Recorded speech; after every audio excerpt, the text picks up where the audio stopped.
para a gente Vamos começar um novo bloco sobre agora. indústria, né? Isso. Que vamos falar sobre coisas para mudar este país. E ontem teve uma reunião, né? Vamos trazer o Wallace aqui, que eu estou a fim de... Estamos comemorando que o presidente Lula está pautando o país, Wallace. Todo mundo está falando de como baixar o preço dos alimentos. Então, vamos discutir preço dos alimentos e vamos discutir desenvolvimento também. Conta para a gente aí as novidades da reunião de ontem com o vice-presidente Geraldo Alckmin. Qual reunião? Porque foram várias, então teria que ser mais específico. Que vocês fizeram um balanço da nova indústria. Tá, pronto. Da nova indústria Brasil, né? Fez o que aconteceu, falou sobre o crescimento do IBGE apontou, da atividade industrial. Fala aí pra gente, Wallace. Tá. Ontem à tarde, às 16 horas, né, a gente teve uma reunião do Conselho Nacional de Desenvolvimento Industrial, com o vice-presidente e ministro Geraldo Alckmin, né, ele que coordena, só para contextualizar para as pessoas que talvez não conheçam o Conselho, o CNDI, o Conselho Nacional de Desenvolvimento Industrial foi criado pelo presidente Lula lá no seu primeiro mandato, né? E esse conselho foi que elaborou, por exemplo, na época, ou com outros, obviamente, com outros membros, a PITS, né, naquela época, o Plano Industrial Tecnológico Comércio Exterior, depois veio o Plano Brasil Maior, enfim, todas as políticas industriais que foram criadas lá atrás, elas foram elaboradas dentro desse conselho. No governo do presidente Michel Temer, esse conselho ele foi extinto, tá? Ele foi extinto, né, até porque não tinha política industrial, né, ou ela era muito marginal, e no governo anterior também ele não existia, até porque política industrial passava muito longe, até mesmo de reflexões, porque no governo anterior a ideia do David Beck, né, lá nos anos 80, quando se perguntava se era importante ter política industrial, ele tem uma frase muito ícone, que a melhor política industrial é não ter política industrial. Então esse era o lema do governo anterior, né? Enquanto o mundo vinha implementando várias políticas industriais principalmente pós-crise de 2008, isso se intensificou muito na economia mundial, vários países fortalecendo suas cadeias produtivas, pós-crise de 2020 com a pandemia, isso ganha contornos maiores ainda, mas o Brasil não tinha. Em 2023, o presidente Lula e o vice-presidente retomam o Conselho Nacional, né, o Conselho de Desenvolvimento, o CNDI, o Conselho Nacional de Desenvolvimento Industrial, né, composto por 20 ministérios, mais o BNDES, e 21 representantes da sociedade civil. Para quê? Para elaborar uma política industrial. Foi daí, né, que veio a Nova Indústria Brasil, a NIB, né, sustentada em 6 grandes missões. A primeira missão, que são as cadeias agroindustriais; a segunda missão, Complexo Econômico Industrial da Saúde; a terceira missão, Infraestrutura, Saneamento, Moradia e Mobilidade; a quarta missão, Transformação Digital; a quinta missão, Transição Ecológica; e a sexta missão, as tecnologias para soberania e defesa nacional, né, que basicamente a gente está falando aí da indústria de base de defesa.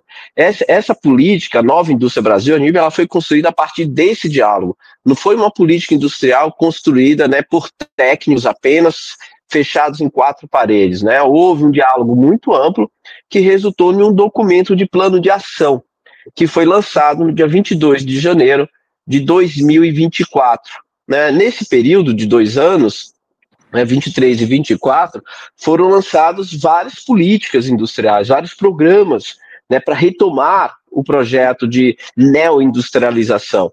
Eu posso citar aqui vários, a gente pode aqui dialogar por vários, posso citar, né, vários programas que foram citados, construídos e implementados, programas, na minha avaliação, de caráter estrutural, que vai permitir, de fato, né, o início da retomada da indústria como protagonista do desenvolvimento econômico brasileiro. E na reunião de ontem, após essa breve contextualização, nós fizemos ali um evento, uma reunião com os 20 ministérios mais o BNDES, os 21 representantes da sociedade civil, CNDI, para aprovar as metas e as cadeias produtivas, né, que compõem a missão 6 Por que isso? Porque o ano passado, em 2024, nós fizemos um trabalho de aprimoramento junto com todos os membros do CNDI, da Nova Indústria Brasil. E ao longo do ano, nós fomos lançando, com o presidente Lula e o vice-presidente Geraldo Alckmin, as missões. Foram a missão 1, a missão 2, a missão 3, a missão 4, a missão 5. E faltava a missão 6. E quando vai ter um evento para lançar uma missão, a gente tem que ter uma reunião prévia do Conselho para aprovar o documento revisado, aprimorado. Então, essa reunião ontem foi para isso, para aprovar a meta da missão 6 e as cadeias produtivas e, ao mesmo tempo, celebrar, coincidentemente, os resultados que foram divulgados pelo IBGE da indústria brasileira. E aí, isso é muito importante, porque o ano passado, em 2024, a indústria geral cresceu 3,1%, e a indústria de transformação 3,7%. É o maior crescimento desde 2010, tanto da indústria geral como da indústria de transformação. Você pode dizer assim, mas em 2021 não teve um crescimento? Teve, mas em 2020 a taxa negativa de crescimento foi maior do que o crescimento de 2021. Então, praticamente, ela é um crescimento com a base de comparação muito negativa, inclusive em que o crescimento de 21 não conseguiu nem superar a taxa negativa de queda de 2020. Portanto, se você fizer o desconto, não é um crescimento relevante, Agora, se você comparar 2010, que também teve uma queda, em 2008, 2009, por causa da crise, que foi mais ou menos uma queda de 7%, mas cresceu 10% em 2010. Então, você vê que o crescimento em 2010 é bem maior do que a queda. Este ano, o crescimento da indústria geral é sustentado em uma base de crescimento positivo em 2023. E a indústria de transformação caiu ano passado, foi negativa, mas o crescimento desse ano de 3,7% é muito superior. Então, é um resultado, ou são resultados, da indústria de transformação e da indústria geral extremamente positivos e que tem que ser muito celebrados. E porque eu quero trazer um outro ponto que traz um caráter qualitativo desse crescimento. O que puxou o crescimento da indústria brasileira em 2024 foi bem de capital, que cresceu 9,1%, que significa máquinas, equipamentos, novos investimentos em aprimoramento da estrutura produtiva brasileira, que contribui para um maior nível de produtividade e de eficiência energética, e, ao mesmo tempo, bem de consumos duráveis, como a linha branca, a linha marrom, TVs, eletroeletrônicos, carros. E por que isso é interessante? Porque o povo brasileiro voltou a consumir bem de consumos duráveis. O setor automotivo aumentou as vendas em 14%. A linha branca e linha marrom de elétricos cresceu 25%. É um crescimento extraordinário. Todos esses setores tiveram um crescimento, o maior crescimento dos últimos 10 anos. Então, é algo a ser celebrado, porque isso não foi fortuito, não foi sorte, foi resultado de muito trabalho do governo do presidente Lula e do vice-presidente Geraldo Alckmin, de todos os ministérios, com vários programas que promoveram um crescimento do PIB, segundo ano consecutivo. Lembre que em 23 cresceu 3,2%, as estimativas é que o PIB em 24, quando sair, cresça em torno de 3,5% até 3,7%, e puxado pela indústria. Então, o evento de ontem, a reunião de ontem, foi justamente para aprovar as metas e as cadeias produtivas da missão 6, mas simultaneamente celebrar esses resultados extremamente positivos, que superam todas as expectativas que foram previstas, apresentadas pelo mercado. Miguel? Wallace, eu separei aqui uns gráficos. Primeiramente, claro. Boa tarde, muito bom recebê-lo aqui no jornal, saudades suas aqui. Eu separei os gráficos aqui para a gente ver juntos. Você já falou os números, só que eu queria mostrar esses gráficos para o pessoal ver, claro. Ter a visão gráfica. Coloca aí, por favor, Gui. Eu separei os gráficos do IBGE. Esse aí, índice acumulado do ano, você já mencionou isso, Isso.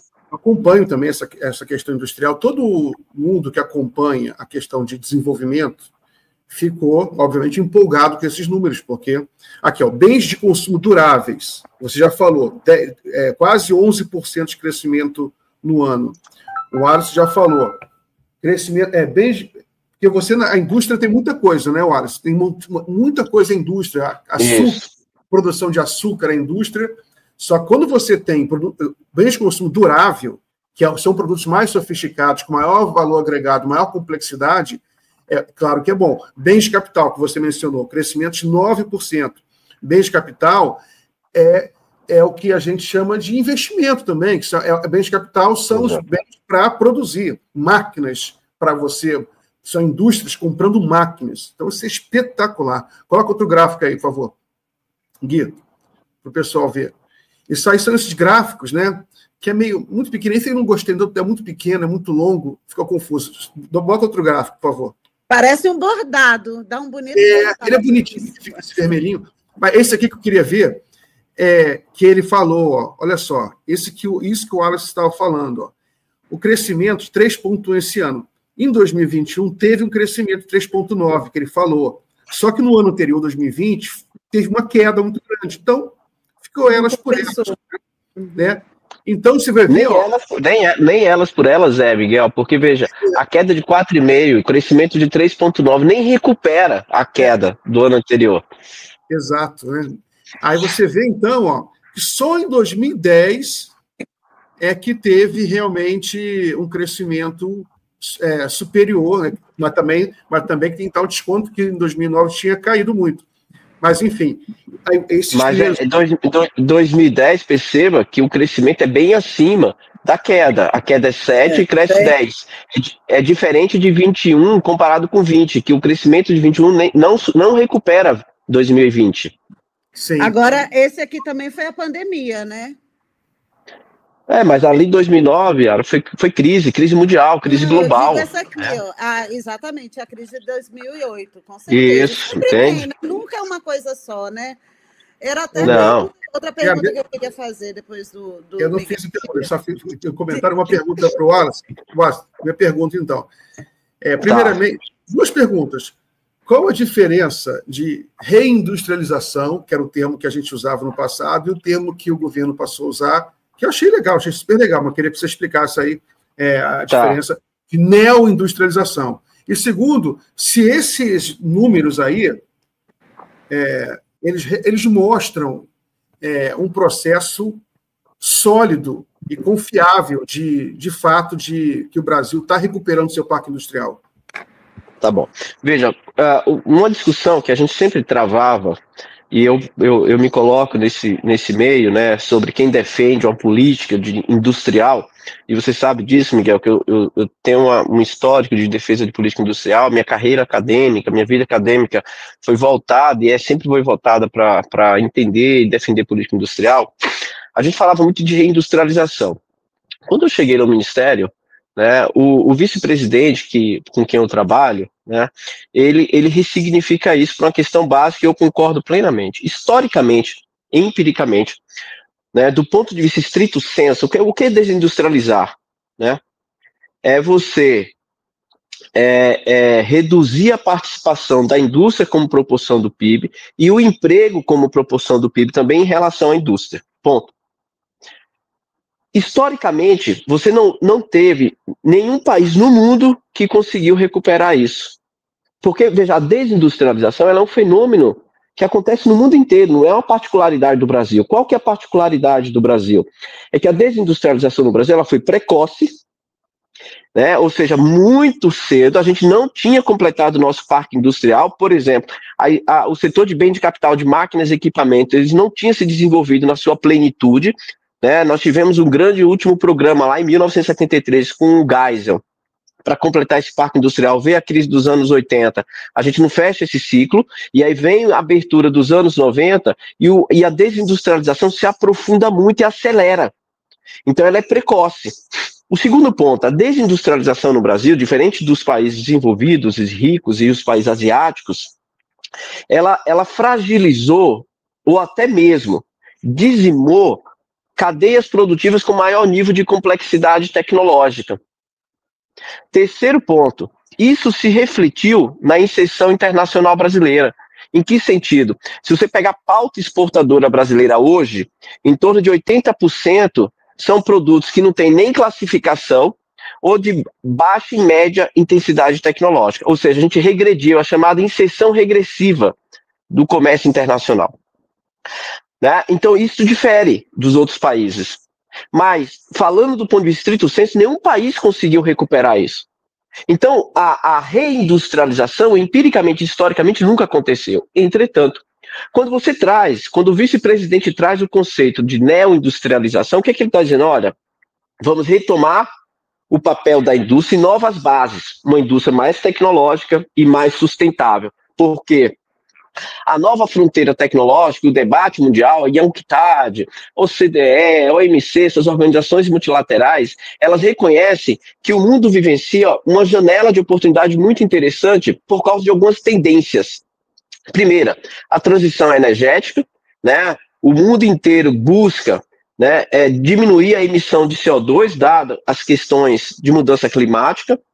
Segundo, a indústria 4.0, são tecnologias disruptivas, está aí o DeepSeek para mostrar isso, para provar o que eu estou falando, que ela é disruptiva. E terceiro, há uma mudança de governança no comércio internacional, em que aquele discurso, né, de liberalismo, de desintegração das cadeias produtivas, começa a se reverter. Os países estão defendendo resiliência de cadeias produtivas, fortalecimento de cadeias produtivas e reintegração de cadeias produtivas. Essa janela de oportunidade permite a gente identificar que o Brasil pode entrar nessa onda, né, de fortalecer suas cadeias produtivas, o que significa dizer que não necessariamente, né, neoindustrializar é aumentar a participação da indústria como proporção do PIB no primeiro momento. Eu posso muito bem, primeiro, retomar o adensamento e o nível de complexidade tecnológica da estrutura produtiva existente para partir para um segundo passo, que é diversificar e, sim, aumentar a participação da indústria como proporção do PIB. Isso demanda, e é importante a gente dialogar isso, um espaço temporal que não é de curto prazo. Você não tem resultado de política industrial. Por isso que quando a gente debate política industrial e as pessoas dizem, mas a política industrial no Brasil não deu certo, me mostra uma política industrial no Brasil que durou décadas, que é uma política de Estado. Se você não tem, ninguém venha me cobrar resultado, porque se você interrompe a política industrial, o investimento e as estruturas produtivas não tiveram seu prazo de maturação suficiente para que a gente possa fazer esse diálogo. Agora, se você quiser trazer para o debate, por exemplo, políticas que se constituírem enquanto política de Estado, eu posso mostrar vários resultados. Vou citar uma, lei de informática.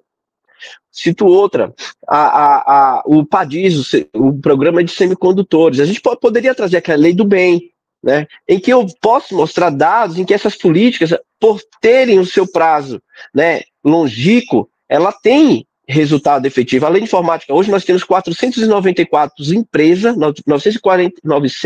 494 empresas habilitadas à lei de informática, com faturamento anual de 200 bilhões, com investimento, com mais de 70% de agregação de valor, com mais de 175 institutos de ciência e tecnologia vinculados à lei de informática, gerando inovação. E aí a gente posso trazer vários números para mostrar como que a lei de informática tem efetividade. Ela criou um ecossistema extremamente favorável que permite à indústria de eletroeletrônico no Brasil, né, por exemplo, fazer com que os smartphones que nós usamos hoje, mais de 50% tenha no Brasil, né, memórias produzidas encapsuladas no Brasil. As TVs que nós temos, quase 90% delas, né, tem memórias produzidas no Brasil.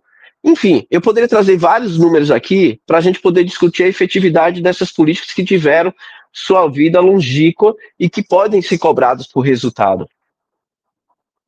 Excelente, muito bom. Eu sempre tive dúvida, Wallace, porque é o seguinte, como a gente teve, como você explicou para a gente, esse ciclo interrompido, a gente tem que meio que trocar o pneu do carro com o carro em movimento.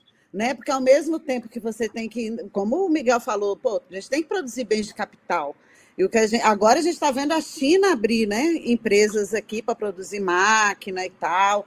E outra dúvida que eu também tenho, que são as contradições, eu queria ouvir o que você fala. A gente quer redução na pegada de carbono, né? A gente vai receber a COP, tem esse discurso de sustentabilidade, mas a gente celebra a venda de carros. Assim, é uma lógica, e a maioria não é carro elétrico. E, assim, isso eu entendo, tem mesmo que aumentar a produção de carro, se o Brasil não fizer, outros países vão fazer, mas, ao mesmo tempo, dá aquela, né, como discutir a exploração de petróleo na margem. Não é romântico, mas é a realidade. Então, eu queria que você falasse, né, você aí do outro lado, formulando isso. Deixa eu trazer algumas questões para esse debate muito importante.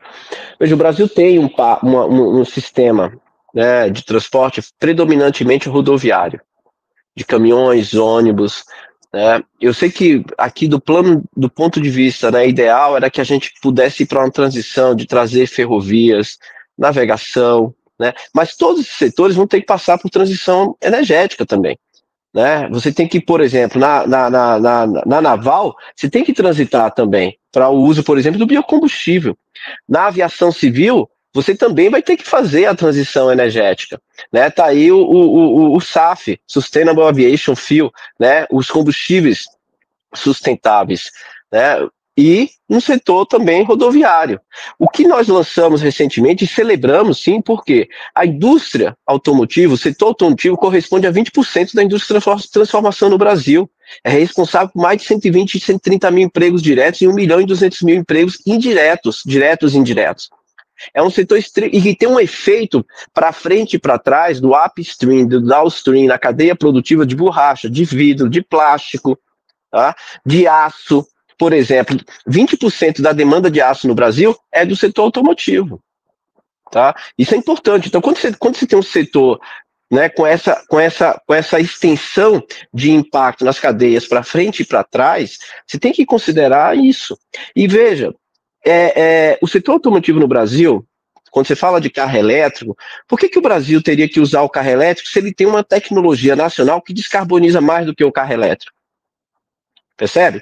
Veja que o carro a etanol, e isso são testes, vários testes científicos, técnicos que mostram que quando você mensura, porque tem duas formas de você mensurar o nível de descarbonização de emissão de CO2 de um carro.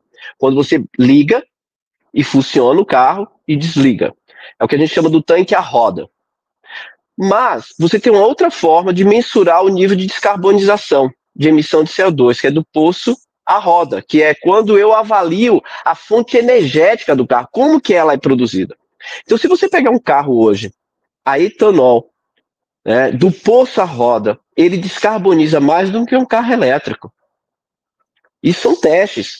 Então, por exemplo, o Programa de Mobilidade Verde e Inovação é um programa que estimula todas as rotas tecnológicas que diminuem a emissão de CO2. Nós não celebramos a venda do carro só pela venda do carro, mas nós celebramos porque é um setor que volta a crescer e que vai investir em torno de 130 bilhões em novas rotas tecnológicas de descarbonização, valorizando uma tecnologia nacional. Ao contrário do mundo, o Brasil já tem uma tecnologia consolidada que descarboniza. O Brasil não precisa ir para eletrificação 100%, porque o Brasil já tem essa tecnologia. Por isso que um carro híbrido flex, que usa o etanol, ele é fundamental para a descarbonização. O mundo não tem isso, o Brasil tem. E a gente precisa valorizar essa tecnologia. É uma tecnologia genuinamente nacional, e que coloca o Brasil na vanguarda da descarbonização. Um outro ponto que eu queria colocar, que eu acho importante hoje, a tecnologia da eletrificação é a tecnologia disruptiva.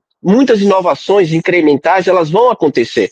Então, o que está acontecendo nesse mercado? A redução de vendas de carros elétricos em alguns países por causa do pós-venda, da durabilidade de uma bateria, do custo que a troca de bateria tem. Todos esses elementos estão sendo levados em consideração na discussão da transição. Por isso que alguns países que antes focavam apenas em carro elétrico estão indo para o carro híbrido, porque percebe que esse carro híbrido é fundamental e estratégico para a transição, mas nenhum deles tem um carro híbrido flex como o Brasil, e o Brasil, por isso mesmo, está na dianteira e tem um programa como o Mover, né, que estimula essas rotas tecnológicas.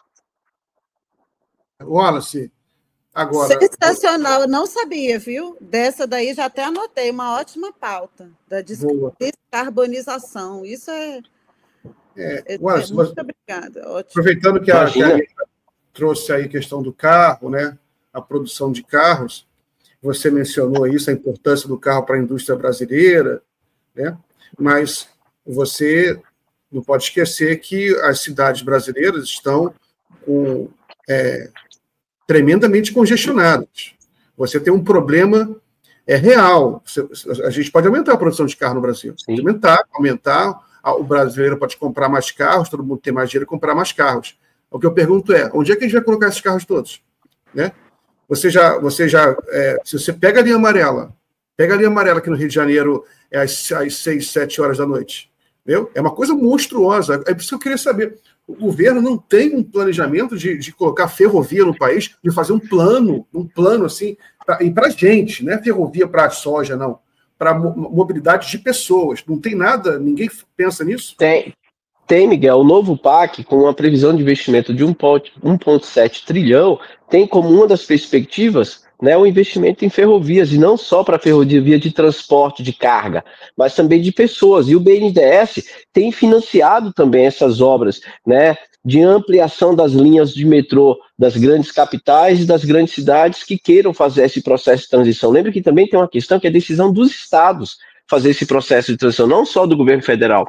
O governo federal, ele precisa oferecer as condições para que esses estados, eles possam fazer esse investimento. E o governo federal está fazendo isso através do PAC e através do BNDES, né? Não só através das ferrovias, né, dos portos, mas também de ônibus de transporte, para que também se descarbonize. Nós tivemos agora o Renova Frota, através do novo PAC, com mais de 10 bilhões de reais para que as grandes capitais façam compras de novos ônibus, né, de biodiesel, de ônibus elétricos, e isso, né, com conteúdo nacional, Miguel. É financiar a produção nacional para gerar emprego, para gerar renda no Brasil. Né? Então, nós temos essas condições, nós temos os programas, mas é importante que os governos dos estados se sensibilizem por esse projeto de transição energética. Posso falar? Agora eu queria falar um pouquinho como moda ativista. Queria fazer uma pergunta para você. Tá bom, Yara. Olha só. Uma vez a Yara, a gente conversou sobre moda da Coreia. Eu falei, Jesus. Exatamente. Mas você gostou. E olha que eu gostei. Eu aprendi muito, mas não sou especialista da área, né? Então, mas você é industrial. E eu quero falar da indústria têxtil. Tá. Que quando você fala dessa diáspora, né, das nossas indústrias, até a têxtil ficou. O Brasil é a última cadeia do Ocidente que a gente tem a cadeia completa, inclusive com os problemas que isso traz, mas a gente tem. A nossa indústria têxtil, embora não seja tão tecnológica, a gente sabe disso, ela conversa com a tecnologia e a gente meio que deixa para lá. Vou te dar 2 exemplos. Um é a Shein, que virou um Uber para poder desenvolver. Ela criou um hub para produção. Ela faz ali e está operando aqui no Brasil, mas a gente não tem acesso à tecnologia. A gente só dá as plantas, que a gente tem muita. A gente tem gente costurando para eles, mas a gente não tem essa tecnologia. Outra coisa é o poliéster. Nós, o Brasil, a gente tem recursos, Wallace. A gente tem bambu, a gente tem cânhamo, a gente tem um monte de fibra que pode substituir o poliéster. E seria um jeito de você dar um up na indústria da moda, né? Se inspirando em a tecnologia chegando na indústria têxtil. E aí eu digo isso porque eu acho que falta esse tipo de abordagem no governo, de olhar para a indústria têxtil como a que mais gera emprego, o primeiro emprego, é uma potência, tira muita gente, gera muito emprego rápido, é um emprego geralmente feminino, e a gente tem coisas sensacionais, a gente tem rendeiras, a gente tem quilombolas, a gente tem o up disso tudo, e temos a possibilidade de girar essa chave, junto, inclusive, com a China, que tem também, sabe? Então, é só um apelo de uma moda ativista, vamos olhar para essa cadeia produtiva poderosíssima, sabe? Deixa eu só... Soluções que a gente pode trazer. O Brasil, nós somos muito bons, Wallace. Tá, deixa eu falar uma coisa. A indústria têxtil, a gente olha sempre com bons olhos. A gente tem um diálogo muito grande, né, com a associação da indústria têxtil, a Associação Brasileira da Indústria Têxtil, e defendemos, por exemplo, o programa de depreciação acelerada. Para quem não sabe o que é isso, é um termo, né, um tanto quanto técnico, mas é um programa de estímulo ao investimento produtivo. É o chamado Indústria Invest, né? É fazer com que a indústria seja estimulada a renovar suas máquinas e equipamentos. Um dos setores mais beneficiados é justamente a indústria têxtil. Ela é muito beneficiada porque ela é, como você falou, altamente intensiva em trabalho. Ela gera muito emprego, né?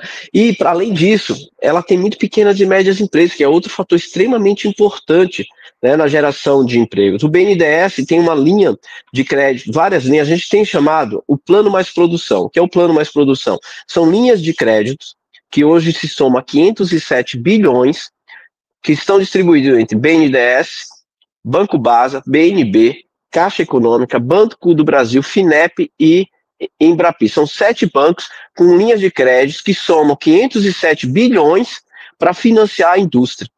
E para essa indústria, por exemplo, nós temos uma linha de crédito de 80 bilhões, a TR, quando a gente vê a taxa de juros hoje tão elevada e que desincentiva a indústria produtiva, o investimento produtivo, essa linha de crédito, a taxa de juros é negativa, porque ela é o referencial mais o spread, que dá mais ou menos 4%. A inflação está em torno de 4,6%, 4,7%, então é uma taxa de juros negativa. E justamente a indústria têxtil é uma das beneficiárias dessa linha. E a gente tem uma atenção especial, tanto que na Nova Indústria Brasil, nós trabalhamos com 19 cadeias produtivas. E uma das cadeias produtivas que nós consideramos estratégicas na missão 1 é justamente a indústria têxtil. Então a gente tem dialogado, a gente tem, né, tanto é que recentemente houve um diálogo muito grande, você citou a Shein é uma plataforma, ela não fabrica, né? Isso é importante, ela faz contratação e compra e revenda, mas ela não é uma fábrica. Exatamente, né? Eu queria que o Brasil fosse uma Shein. Você chegou no meu ponto. Mas nós temos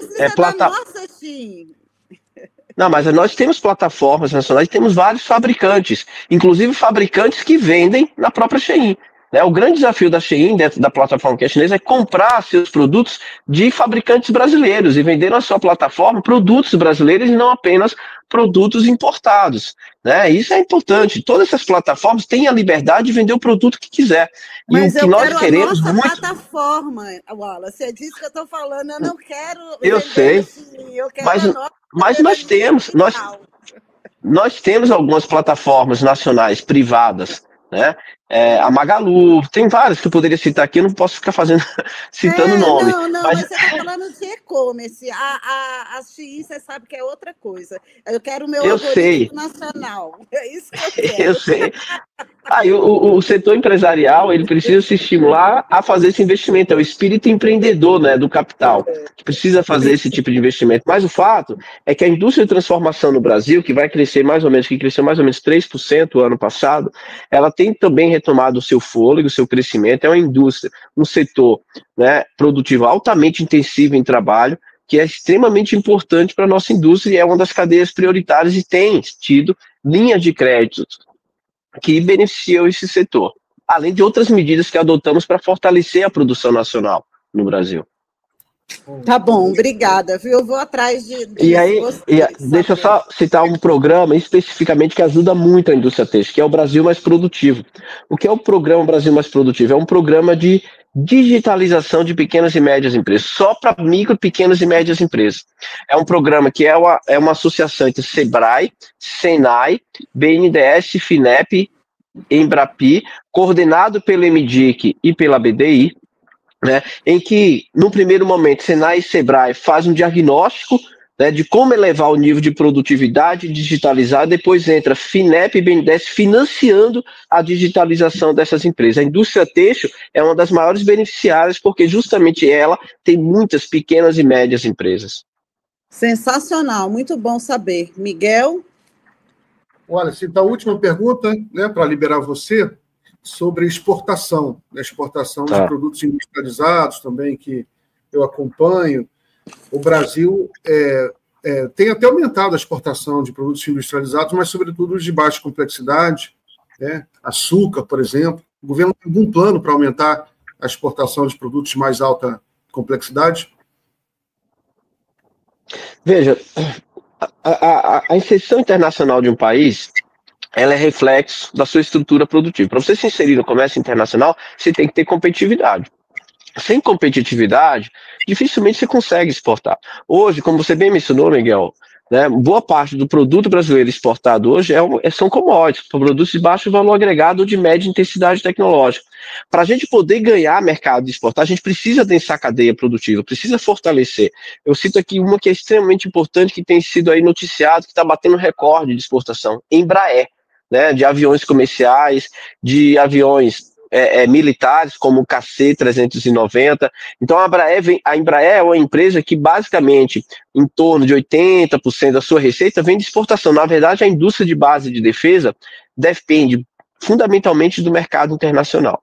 A gente precisa fortalecer nossa indústria, adensá-las tecnologicamente, dar competitividade para que ela possa se inserir. O Brasil não pode, ou o setor industrial brasileiro, depender fundamentalmente do mercado interno. Alguns setores no Brasil, né, como o automotivo, por exemplo, dependem mais ou menos 80% do mercado interno. A indústria de transformação em geral depende muito do dinamismo do mercado interno. Mas para que ele possa ganhar o mercado internacional, a gente precisa, né, intensificar a inovação tecnológica, dar o catch-up tecnológico. Mas, além disso, não basta isso. Eu preciso reduzir custo de produção para que ela tenha maior nível de competitividade. Você não pode esperar que a indústria brasileira tenha competitividade com a taxa de juros em torno de 13%. Você inviabiliza a competitividade para a indústria porque o investimento é caro.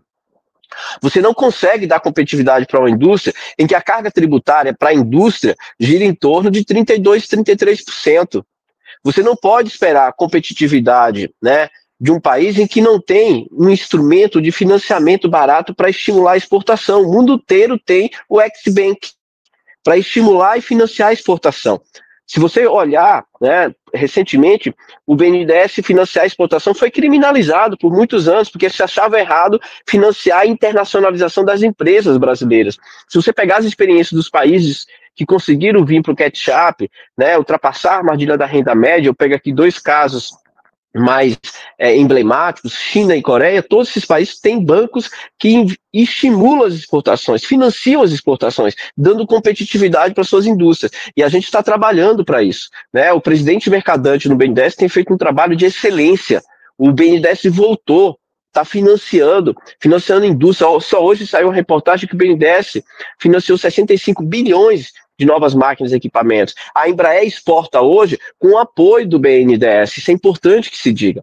Então, a gente está construindo as bases, Miguel, para adensar essas cadeias produtivas, retomar o poder que a indústria, o poder da indústria na economia e, ao mesmo tempo, criar um arcabouço, né, estratégico para que ela possa exportar. Por isso que a reforma tributária vai ajudar muito, porque ela vai desonerar a exportação e desonerar investimento, e ao mesmo tempo a gente vai criando os instrumentos para adensar essas cadeias produtivas e criar os instrumentos e mecanismos de dar competitividade, com inovação, com mão de obra qualificada. Então é um conjunto de fatores para que as empresas brasileiras, né, possam, de fato, ter competitividade, exportar mais e a gente aumentar a nossa maior inserção internacional, não só via importação, mas via exportação. Sensacional, mas é difícil, né, Wallace? Não é fácil. A minha sensação é trocar os 4 pneus com o carro em movimento e mais corrigir todos os desmontes, né, que esse governo pegou 6 anos, tudo desmontando o país. Essa sua reflexão é muito importante, né? Veja que o Brasil está crescendo 3,2 em 23, 3,6 em 24. E as pessoas esquecem que nós pegamos um país, se você pegar de 2015 a 2022, a taxa média de crescimento foi de 0,4%. 0,4%, com o desemprego acima de 10% e a miséria e a pobreza crescendo. Você conseguir em 2 anos o que o presidente Lula conseguiu, reduzindo a miséria, a pobreza, gerando crescimento, está com a taxa histórica de desemprego de 6,6%, o nível de ocupação batendo recorde, com renda crescente, com a indústria sendo retomada, com a taxa de investimento como proporção do PIB batendo 18%, né? Reduzindo o desmatamento na Amazônia. Enfim, eu poderia trazer aqui vários indicadores que mostram que é um trabalho de reconstrução que em 2 anos nós já colhemos muitos frutos. E isso precisa ser celebrado, né? Isso precisa ser celebrado. E a política industrial voltar com essa centralidade é fundamental. Agora, é uma tarefa inglória, muitas vezes. Por quê? Porque a política industrial no Brasil, ela sofre muito preconceito. Enquanto o mundo celebra o retorno das políticas industriais nos seus países, né, nós enfrentamos uma resistência muito grande, né, por não compreender o papel estratégico que a política industrial tem.